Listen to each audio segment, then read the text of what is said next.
सबको मेरा प्रणाम है, नमस्कार है। मैं एसके झा आपका अपने YouTube चैनल पे फिर से स्वागत करता हूं। मैं मानता हूं कि बहुत बुरे दौर से गुजर रहे हैं हम लोग। होली के बाद लगता था कि चीजें सब कुछ बहुत अच्छी होने वाली है, लेकिन एक बुरा दौर कोरोना का चल रहा है। लेकिन कोई बात नहीं, लड़ेंगे हम, क्योंकि लड़ेंगे तभी तो जीतेंगे हम कोरोना से भी जीतेंगे, हम जिंदगी की जंग को भी जीतेंगे और हम जिंदगी को भी जीतेंगे। तो हम सर कहीं ना कहीं हम अपने ऊंचाइयों को छूने के लिए फिर से एक बार मेहनत करेंगे। एक लॉकडाउन की बहुत ही विषम परिस्थिति जनरेट हुई है। स्कूल, कॉलेजेस और कोचिंग संस्थानों को बंद कर दिया गया है। तो होली के बाद हम लोगों ने सोचा था कि सब कुछ फिर से अच्छा होगा, लेकिन कहीं ना कहीं से ये लॉकडाउन सरकार की शायद मजबूरी रही हो या जरूरत रही हो, जो भी रही हो सकता है इन चीजों से बहुत लोग ऐतराज रखते हो, बहुत लोग इसका सपोर्ट भी करते हो, लेकिन कोरोना की बढ़ती विपदा को देखते हुए सरकार ने यह फैसला लिया है। तो आप सरकार के सपोर्ट में है या विरोध में है, इससे कोई फर्क नहीं पड़ता, लेकिन कहीं ना कहीं हमें कोरोना से भी बचना पड़ेगा और इस जीवन को भी चलाने के लिए अपने जंग को आगे बढ़ाना पड़ेगा। तो मैं आज 4/4/2021 को एक नए शेड्यूल के साथ आप लोगों से मिलने आया हूं, क्योंकि एग्जाम का होना तय है। आप देख ही रहे हैं, एनटीपीसी का एग्जाम हुआ है। बहुत सारे लोगों के मन में है कि नहीं सर ये एग्जाम होगा कि नहीं, वो एग्जाम होगा कि नहीं, वो एग्जाम होगा कि नहीं। तो निगेटिव सोचने वालों की सर मैं उसकी बात ही नहीं करता।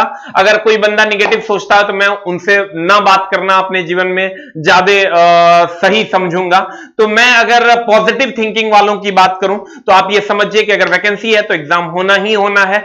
आज हो, कल हो, 2 महीने बाद हो, 5 महीने बाद हो, लेकिन एग्जाम का होना तय है। वैसे तो देखा जा रहा है कि एग्जाम मई में होना चाहिए, ग्रुप डी की नहीं भी हो सकती है, क्योंकि कोरोना का एक भयानक विपदा जो है वो पूरे विश्व भर पे मंडरा रहा है। तो हम आपके लिए सर क्या क्या लेकर आए हैं अभी फिलहाल के लिए और क्या क्या हमारा शेड्यूल है, उस पर हम पहले चर्चा कर देते हैं, फिर हम लोग आगे बात करेंगे। New schedule for group D NTPC YouTube और धुरीना एप्लीकेशन पे जिन्होंने क्लास लिया है, दोनों के लिए मैं बता दूं, धुरीना ऐप के सभी बैचेस 12 अप्रैल 2021 से चलेंगी। जो रनिंग बैचेस हैं, जो अभी चल रही थी जो भी बैचेस, वो 12 अप्रैल से चलेंगी, जिसको कि 5 अप्रैल से खुल जाना था, जो कि अब चलेंगी 12 अप्रैल से। और 6 अप्रैल से चलने वाली सभी न्यू बैचेस, जो 6 अप्रैल से अनाउंस था, जितने भी न्यू बैचेस अनाउंस थे 6 अप्रैल से, वो बैचेस अब 13 अप्रैल से चलेगी। उसका जो शेड्यूल है वो 12 अप्रैल को आ जाएगा। फिर से मैं बता दूं, जो रनिंग बैचेस थे वो 12 अप्रैल से चलेंगे, और जो नया बैच स्टार्ट होना था 6 अप्रैल से, वो बैच अब 13 अप्रैल से चलेगा।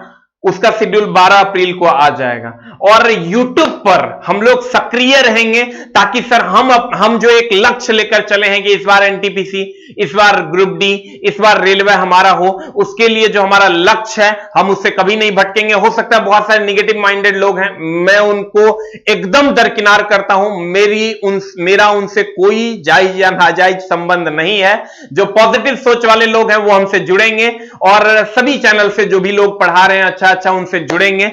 हमारा जो चैनल का शेड्यूल होगा वो मैथ 6:30 से 7:30 में चलेगा, 1 घंटा। और मैंने इस बार किया क्या है, YouTube schedule for group D and NTPC topic wise question discussion चलेगा इस पूरे सप्ताह। बिहार सरकार ने सर 11 तारीख तक स्कूल, कॉलेज और कोचिंगों को बंद कर दिया है। तो ये पूरा सप्ताह हम लोग टॉपिक वाइज क्वेश्चन डिस्कशन करेंगे। मैथ 6:30 से 7:30 PM शाम में होगा, साइंस 7:30 से 8:30 PM शाम में होगा, करंट अफेयर्स और जीए 9 से 10 PM में होगा शाम में, और रीजनिंग 10 से 11 PM में होगा शाम में। और स्टैटिक जीके की जो क्लास है वो सुबह में 10 से 11 होगी। तो ये सारी क्लासेस आप करेंगे और एकदम करेंगे। कौन क्या कर रहा है वो छोड़ दो, आप क्या कर रहा है इसके बारे में आपको सर सोचना होगा, नहीं तो मामला एकदम गंभीर हो जाएगा। और यूपीएसआई और एसएससी जीडी स्पेशल हिंदी का जो क्लास है वो एवरीडे 8:30 से 10 AM चलेगा। एसके झा यूट्यूब चैनल पे ये सभी क्लासेस आपको देखने को मिलेंगी।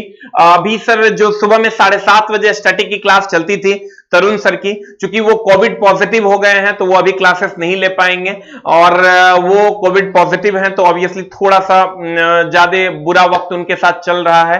तो जैसे ही वो ठीक हो जाएंगे सर आपकी क्लास को कंटिन्यू करेंगे। अब हम आते हैं सर मुद्दे पर कि मामला क्या है। रियल में मैं अभी जब गांव गया था तो बड़ा अजीब सिचुएशन था। मेरे घर के बगल में मैं एक किसान से मिला। मेरे पापा भी किसान है, लेकिन मेरा जो गेहूं था वो अभी तक फ्रेश होकर नहीं आया था खेत से, लेकिन जो बगल के एक अंकल थे उनका गेहूं आ गया था खेत से। तो मैं उनसे मिला और मुझे बड़ा अजीब लगा कि उनका लगभग समझो कि 9 कट्ठा खेत था, और 9 कट्ठे खेत में उनको समझो कि मुश्किल से 4,500 का गेहूं जो है सारा लेबर मजदूरी सब कुछ काट के उनको मिला। तो मुझे तो बड़ा अजीब लगा कि आखिर जिनके पास 9 से 10 कट्ठे खेत हैं और उस खेत से उनको इतना पैसा नहीं मिल रहा है कि वो खा पाए और उसके अलावा बचा के एक जीन्स पहन पाए। तो सर गांव में जो किसानों की हालत मैंने देखी वो कहीं से भी मतलब ठीक नहीं है, बद से बदतर आप कह सकते हैं। प्राइवेट नौकरी का वही हाल है, आप भी देख रहे होंगे प्राइवेट नौकरी का जो स्थिति है वो किस कदर गंभीर है। कब किसका जॉब है और किसका जॉब नहीं है इसकी कोई गारंटी नहीं है। किसान की स्थिति बहुत दयनीय है। मैं जब अपने गांव में था भाई, मैं तेरे को डरा नहीं रहा हूं, मैं सिर्फ तुमको जगा रहा हूं।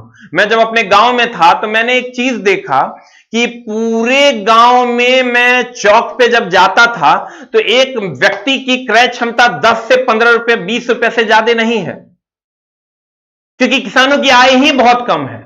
अब तुम सोच के देख मेरा भाई, ये 15 से 20 रुपया अगर किसी की आय है तो उसमें उसकी अगर 15 से 20 रुपया किसी की क्रय क्षमता है तो वहां के दुकानदारों का क्या हाल रहा होगा। वो पूरे दिन में 500 से 1000 रुपया नहीं बेच पाता है। मेरा एक दोस्त आया मेरे पास, मैं गाड़ी में बैठा हुआ था बड़ा अजीब सिचुएशन में, और वो बोला कि भाई मेरे को कोई काम दे दे। हम बोले क्या हुआ, तेरा तो किराना का दुकान है। बोला किराना का दुकान, पूरे दिन में 1000 रुपए की सेलिंग नहीं होती है और किराने की दुकान की बात करते हो। 1000 रुपए की सेलिंग नहीं होती है तो उसमें बचत कहां से होगा। 100 रुपए के आसपास की बचत होती है, 10% के प्रॉफिट पे हम लोग काम करते हैं। 100 रुपए के बचत में हम दोनों भाई हाफ हाफ टाइम रहते हैं। अब सोच के देखो कि हमारा घर कैसे चलेगा।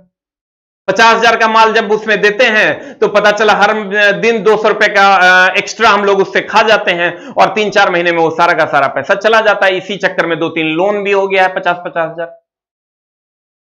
तो कहीं ना कहीं स्थिति कितनी दयनीय है, कितनी दयनीय है तुम सोच नहीं सकता है मेरे दोस्त। तुम्हारे पास एकमात्र विकल्प है, वो है गवर्नमेंट जॉब। बिहार, यूपी और झारखंड के बच्चों, मैं तुम्हें बता दूं तेरे पास मात्र एक विकल्प है, वो है गवर्नमेंट जॉब। अगर तू इसमें पिछड़ गया तो तू अपनी जिंदगी की रेस में पिछड़ जाएगा, ये मैं मानता हूं, ये तू भी मानेगा। क्योंकि मैंने एक किसान को भी गांव में देखा। इतनी बदतर स्थिति इस कोविड से पहले नहीं थी, लेकिन अब तो स्थिति बद से बदतर हो चुकी है। मैंने किसान को भी देखा, मैंने एक दुकानदार को भी देखा, और मैंने एक प्राइवेट जॉब करने वाले को भी देखा। स्थिति यह है कि आज का खाना शायद बनेगा उनके घर में। क्या आप चाहते हैं कि आपके साथ भी यह हो? अगर नहीं चाहते, एकमात्र विकल्प है तुम्हारे पास, वो है गवर्नमेंट जॉब। उसका एकमात्र उपाय है, वो है पढ़ाई। हाथ जोड़ के नम्र निवेदन है आपके मम्मी पापा की तरफ से, आपके समाज की तरफ से मेरे दोस्त, कि अब अंतिम घड़ी है। लोग ये कहेंगे कि एग्जाम होगा कि नहीं होगा, लोग ये कहेंगे कि नौकरी होगी कि नहीं होगी, कुछ मत सुनो, सबको बोलने दो। कहते हैं ना, मेहनत इतनी खामोशी से करो कि सफलता शोर मचा दे। एक बड़ा अच्छा कोट हमको मिला, एक बड़ा अच्छा लाइन मिला हमको, देर लगेगी मगर सही होगा, हमें जो चाहिए वही होगा। गौर फरमाना मेरे दोस्त, देर लगेगी मगर सही होगा, हमें जो चाहिए वही होगा। दिन बुरे हैं, जिंदगी नहीं। दिन बुरे हैं, कोविड का ये बुरा पल चल रहा है, दिन बुरे हैं लेकिन पूरी जिंदगी को बुरा नहीं करना है। हमें हमारे लक्ष्य की ओर देखना है। तुम्हें अर्जुन बनना है, तुम्हें सिर्फ आंख दिखाई देनी चाहिए, तुम्हें सिर्फ और सिर्फ पढ़ाई दिखाई देनी चाहिए। Love you all, thank you very much.